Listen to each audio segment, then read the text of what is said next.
Hello friends, my name is Sudhir. Let's start today session. हम लोग environment ecology पढ़ रहे थे। लास्ट वाली क्लास में हमने चैप्टर फर्स्ट कंप्लीट कर दिया है, जिसमें हमने एनवायरनमेंट, हैबिटेट एंड इकोसिस्टम के बारे में जो डिटेल जानकारी लेनी थी हमने ले ली है। आज से हमारा चैप्टर सेकंड स्टार्ट हो रहा है, जिसमें हम लोग इकोलॉजी, ऑर्गेनाइजेशन एंड प्रिंसिपल समझने की कोशिश करेंगे। चलिए शुरू करते हैं। आपको अगर हिस्ट्री एंड कल्चर की क्लासेस लेनी है तो अनअकैडमी पर अभिषेक श्रीवास्तव सर की क्लासेस देख सकते हैं। डिटेल जानकारी आपको डिस्क्रिप्शन में मिल जाएगी। देखिए, ये हमारा इंडेक्स था जब हम चैप्टर फर्स्ट का पार्ट फर्स्ट देख रहे थे। तो ये हमारा इंडेक्स हमारे सामने आया था। आज सेकंड चैप्टर स्टार्ट कर रहे हैं, इसलिए हम फिर से डिस्कस करने वाले हैं कि सेकंड चैप्टर में हम लोग क्या डिस्कस करने वाले हैं। वो पूरा सब इंडेक्स मैं आपको यहाँ पे बताऊंगा। चैप्टर फर्स्ट में हमने बहुत सारी चीज़ें सीखी थी। एनवायरनमेंट, हैबिटेट, इकोसिस्टम का डेफिनेशन क्या होता है, एनवायरनमेंट, हैबिटेट, इकोसिस्टम, इनमें क्या डिफरेंस होता है, वो सब चीज़ें हमने डिटेल से समझी थी। उसके अलावा बायोटिक, अबायोटिक कंपोनेंट के बारे में भी समझने का कोशिश किया डिटेल से। अब देखो, बेस हमारा बन चुका है एनवायरनमेंट समझने का। अब हमारे एडवांस लेवल के चैप्टर्स आएंगे। तो अगर जिन लोगों ने चैप्टर फर्स्ट नहीं देखा है, मैंने तकरीबन 7 वीडियोस अपलोड किए हैं चैप्टर फर्स्ट पे। आप पहले उनको देख लीजिए, तब चैप्टर सेकंड स्टार्ट कीजिए, क्योंकि चैप्टर सेकंड समझना ईजी होगा चैप्टर फर्स्ट अगर आप समझ के बैठे होंगे तो। ठीक है, अगर आपने चैप्टर फर्स्ट के वीडियोस देखे हैं तो आपको चैप्टर सेकंड बहुत ईजिली समझ में आएगा। चैप्टर सेकंड ही नहीं, चैप्टर सेकंड से लेकर चैप्टर फिफ्थ तक जितनी भी चीज़ें मैं आपको समझाऊंगा वो सब समझना ईजी होगा अगर चैप्टर फर्स्ट आप समझे होंगे। अगर मैं बोल दिया बायोस्फीयर में कुछ चेंज हो रहा है तो आपको बायोस्फीयर का डेफिनेशन नहीं पता है तो आपको समझना मुश्किल होगा, फिर बेकार है वो क्लास पढ़ना। इसलिए सबसे पहले आप चैप्टर फर्स्ट पढ़िए, उसके बाद रिमेनिंग चैप्टर्स पढ़ना स्टार्ट कीजिए। तो चलिए चैप्टर सेकंड स्टार्ट करते हैं और समझने की कोशिश करते हैं कि चैप्टर सेकंड में हम लोग क्या पढ़ने वाले हैं। जैसा कि आपको यहाँ पे हेडिंग दिख रहा है कि हम लोग क्या पढ़ने वाले हैं। हम लोग पढ़ने वाले हैं ecology, principle and organization. Principle and organization पढ़ने वाले हैं, तो इसमें क्या क्या सब टॉपिक्स क्या क्या हैं जो हम लोग इसमें पढ़ने वाले हैं। 2 टॉपिक्स हैं जो हम लोग बहुत डिटेल से कवर करेंगे। एक मिनट, जरा एक वाइट पेपर लेते हैं, उसमें बताते हैं। देखिए, 2 चैप्टर्स हैं जो हम लोग पढ़ने वाले हैं। पहला चैप्टर है, अब ठीक है, अब देखिए ये हमारा चैप्टर का नाम है, हेडिंग है चैप्टर सेकंड, यहाँ पे लिख सकते हैं चैप्टर सेकंड। चैप्टर सेकंड में क्या क्या पढ़ने वाले हैं। चैप्टर सेकंड में 2 चैप्टर्स हैं। पहला चैप्टर है कि level of organization, level of organization in ecology. ये चैप्टर फर्स्ट होगा, चैप्टर फर्स्ट का पार्ट फर्स्ट। और चैप्टर सेकंड का पार्ट सेकंड क्या होगा, चैप्टर सेकंड का पार्ट सेकंड होगा हमारा प्रिंसिपल्स ऑफ इकोलॉजी। ठीक है, प्रिंसिपल ऑफ इकोलॉजी, ये हम लोग पढ़ने वाले हैं। तो चैप्टर फर्स्ट में क्या क्या पढ़ेंगे। चैप्टर फर्स्ट में हम लोग डेफिनेशन समझने की कोशिश करेंगे। इंडिविजुअल का डेफिनेशन क्या होता है, इंडिविजुअल क्या होते हैं, एंड स्पीसीज क्या चीज होती है। सेकंड क्या पढ़ने वाले हैं, सेकंड पढ़ेंगे कि पॉपुलेशन का क्या डेफिनेशन है, पॉपुलेशन क्या चीज होती है। फिर समझेंगे कम्युनिटी क्या चीज होती है, कम्युनिटी क्या चीज होती है। फिर समझेंगे कि इकोसिस्टम, हालांकि मैं सब चीजें समझा चुका हूं पहले, लेकिन अब डिटेल से समझने की कोशिश करेंगे। बायोम्स क्या होते हैं। फिर समझेंगे कि बायोस्फीयर क्या चीज होता है। ठीक है, बायोस्फीयर क्या होता है। तो ये चीजें समझेंगे चैप्टर फर्स्ट में। चैप्टर सेकंड में क्या पढ़ने वाले हैं, चैप्टर जब सेकंड में हम लोग पढ़ने वाले हैं, चैप्टर सेकंड का पार्ट सेकंड में हम लोग पढ़ने वाले हैं एडॉप्टेशन क्या होता है।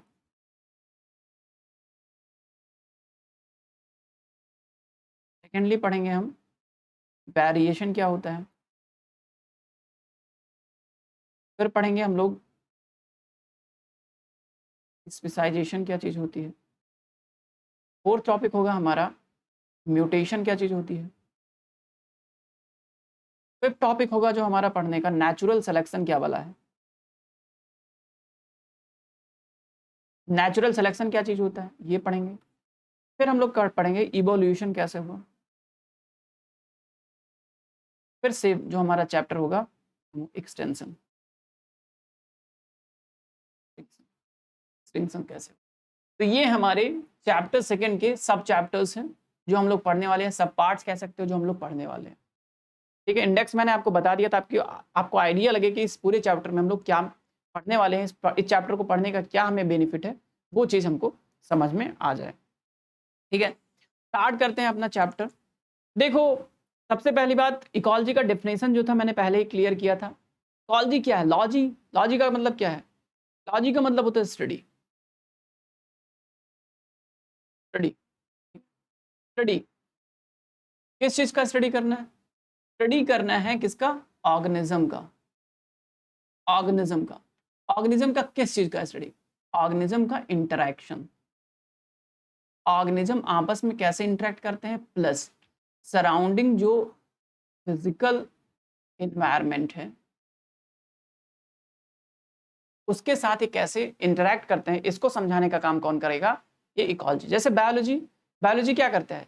अंग प्रत्यंग के बारे में डिटेल जानकारी देता है। वैसे इकोलॉजी एक प्रकार का विज्ञान है, एक प्रकार का साइंस है, जो मैंने बताया था इज अ स्टडी। एक प्रकार का ऐसा अध्ययन है या एक प्रकार का ऐसा साइंस है जो अध्ययन करता है किसका? ऑर्गेनिज्म के इंटरैक्शन का आपस में, आपस में, और साथ साथ सराउंडिंग फिजिकल एनवायरनमेंट से जो इसका इंटरैक्शन होता है उसका अध्ययन करने का काम किसका है? इकोलॉजी का है। जैसे बायोलॉजी करता है, बायोलॉजी का ही ब्रांच है, बायोलॉजी का ही ब्रांच है इकोलॉजी। ठीक है, तो एक जैसे इकोसिस्टम मैंने बताया था, इकोसिस्टम क्या? इकोसिस्टम है कि कोई ऑर्गेनिज्म किसी चीज में कैसे फंक्शन करता है, फंक्शन कैसे करता है वो चीज बताएगा इकोसिस्टम। कि किस प्रकार के, जैसे जेठालाल के सिनेरियो में हमने देखा था कि जेठालाल जाके गड़ा इलेक्ट्रॉनिक जैसे इकोसिस्टम में जाके काम कर सकता है। वैसे ही इकोलॉजी क्या करता है? इकोलॉजी बताएगा कि उस इकोसिस्टम में वो काम कैसे करेगा, उस इकोसिस्टम में काम करने के क्या फायदे हैं, क्या नुकसान है। ठीक है, जैसे कोई प्लांट है तो कोई प्लांट क्यों पानी ज्यादा ले रहा है? यूकेलिप्टस की बात करें तो वो जल क्यों ज्यादा रखता है अपने पास, या किसी भी माहौल में वो कैसे जिंदा रह सकता है? तो ये कैसे जिंदा रह सकता है, कैसे सवाल का जवाब कौन देगा?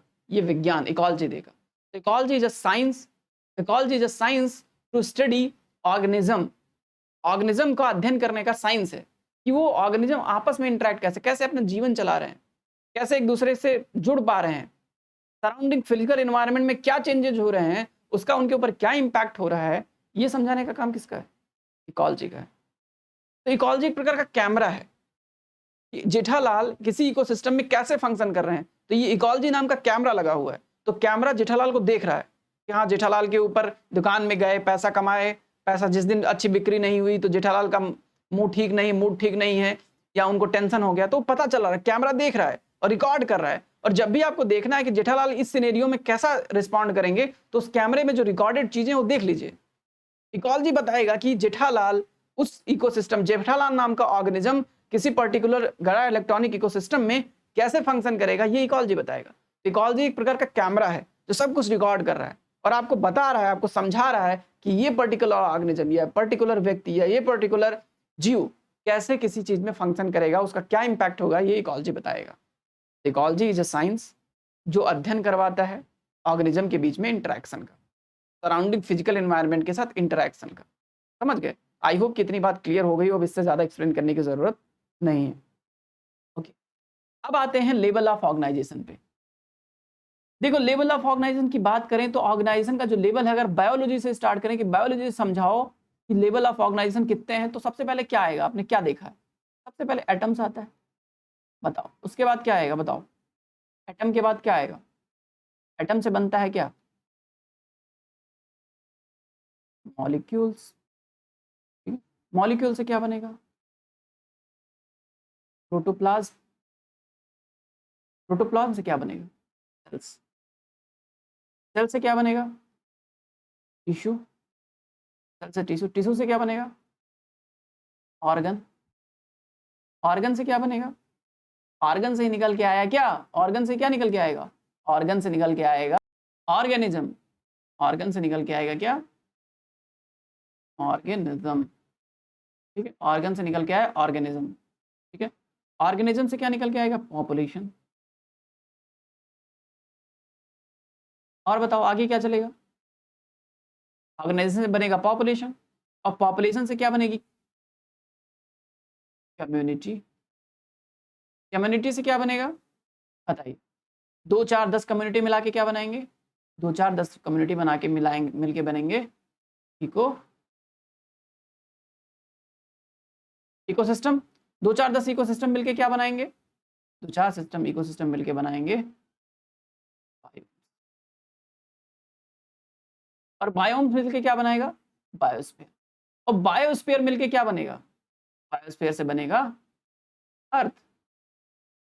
और अर्थ कहाँ पे है? अर्थ है आपका सोलर सिस्टम में। अच्छा, सोलर सिस्टम से भी बड़ा क्या? हमारी मिल्की वे, गैलेक्सी। और गैलेक्सी से भी आगे निकल के चले जाएंगे तो हम यूनिवर्स में पहुंच जाएंगे। मार्बल यूनिवर्स नहीं है, या रियल यूनिवर्स है। ठीक है, तो हम एटम से चले थे और यूनिवर्स तक पहुंच गए। ये बायोलॉजी पूरा अगर पढ़ने, आप बायोलॉजी, फिजिक्स, केमिस्ट्री सब मिला दीजिए तब आप यहाँ तक पढ़ेंगे। हमारा दायरा क्या है? हमारा दायरा है, हमको समझना है कहाँ से कहाँ तक, इंडिविजुअल से लेके बायोस्फीयर तक। ये हमारा दायरा है। दायरे में रहना हमको है, क्योंकि हमको पता होना चाहिए कि हमारा दायरा क्या है ना। अगर दायरे में रहेंगे तभी फायदे में रहेंगे, वरना पूरा चीजें पढ़ते निकल जाएंगे और चीजें खत्म नहीं होंगी। तो हमको पढ़ना है इंडिविजुअल से लेके बायोस्फीयर तक। तो चलिए स्टार्ट करते हैं। इंडिविजुअल का डेफिनेशन समझने की कोशिश करते हैं कि इंडिविजुअल किसको कहते हैं। इंडिविजुअल, जस्ट अ सेकेंड, चलिए इंडिविजुअल पे आते हैं। इंडिविजुअल क्या है? एन ऑर्गेनिज्म, एक ऐसा ऑर्गेनिज्म जो लिविंग हो। अब ऑर्गेनिज्म है तो लिविंग होगा, अंडरस्टूड है। लिविंग साथ साथ फ्री हो, यानी कि वो अपना फंक्शन क्या कर सके? इंडिपेंडेंटली परफॉर्म कर सके। ठीक है, इंडिपेंडेंटली परफॉर्म कर सके, उसको बोलेंगे कि ये एक इंडिविजुअल है।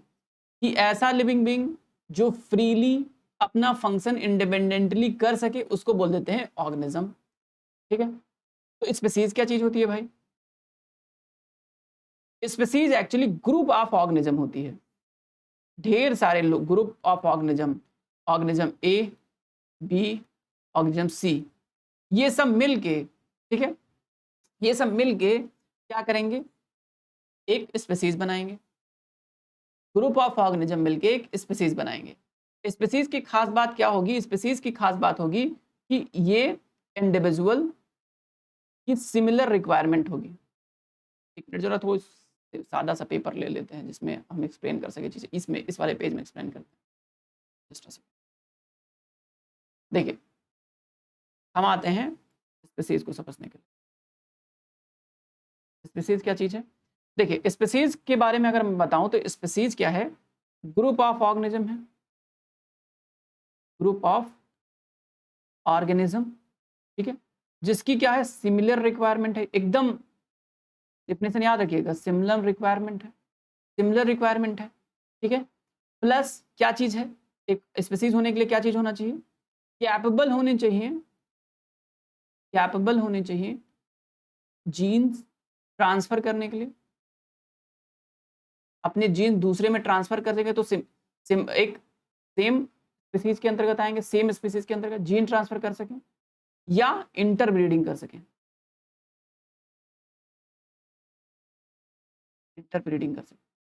ठीक है, तो ऐसे ऑर्गेनिज्म, ऐसे ग्रुप ऑफ ऑर्गेनिज्म जिनकी रिक्वायरमेंट सिमिलर है, जो अपने जीन्स को यानी कि अपने डीएनए आरएनए को ट्रांसफर कर सकते हैं या इंटरब्रीडिंग कर सकते हैं, वो सेम स्पीसीज के अंतर्गत आएंगे।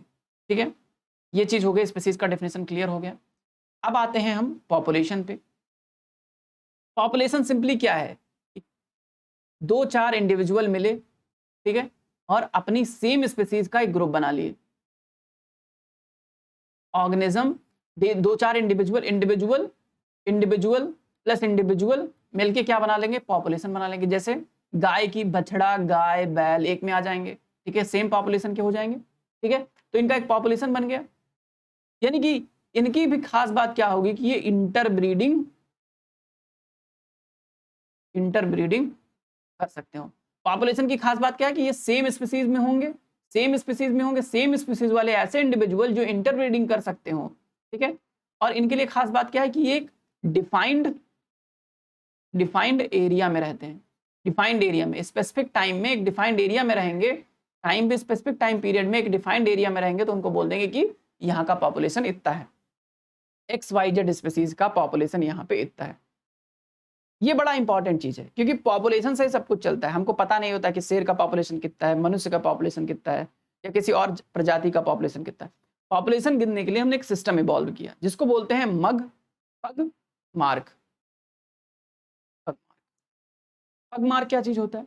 देखिए, इस प्रकार का ये चीज होता है, मतलब फुटप्रिंट, एक प्रकार का फुटप्रिंट, फुट इम्प्रिंट्स जो होते हैं, उसके थ्रू हम जानते हैं कि किसी पर्टिकुलर एरिया में पॉपुलेशन कितना होगा, किसी पर्टिकुलर स्पीसीज की। जैसे कि लेपर्ड एंड डॉग, इनका देखो फुटप्रिंट एक जैसा दिखता है, लेकिन साइज में छोटा होता है डॉग्स का और लेपर्ड का बड़ा होता है। इसमें कुछ डॉट्स होते हैं, इसमें वो डॉट्स नहीं होते, तो पहचान पाते हैं कि इस पर्टिकुलर रीजन में इतना स्पीसीज लेपर्ड का है, इतना स्पीसीज डॉग का है। तो उससे स्पीसीज पता चल जाएगा, इतना पॉपुलेशन डॉग का है, इतना पॉपुलेशन लेपर्ड का है, पग मार्क्स के थ्रू। ठीक है, पग मार्क्स हमेशा काम आता है बड़े एनिमल्स को पहचानने में, जैसे कि टाइगर हुआ, लेपर्ड हुआ, लायन हुआ, डियर हुआ, उनको पता करने में कि पर्टिकुलर रीजन में इसकी स्पीसीज की जनसंख्या कितनी है, ये बताने का काम करता है पग मार्क। ठीक है, पग मार्क, फुट इम्प्रिंट। तो फुट इम्प्रिंट के बारे में थोड़ा सा यहाँ जान लेते हैं। फुट इम्प्रिंट क्या बताता है? फुट इम्प्रिंट तो एक चीज तो पहले बताता है कि कितना एक पर्टिकुलर एरिया में कितना डिफरेंट स्पीसीज अवेलेबल है, ये बताएगा आपका पग मार्क्स। एक पर्टिकुलर एरिया में कितना डिफरेंट स्पीसीज है, ये बताने का काम पग मार्क का।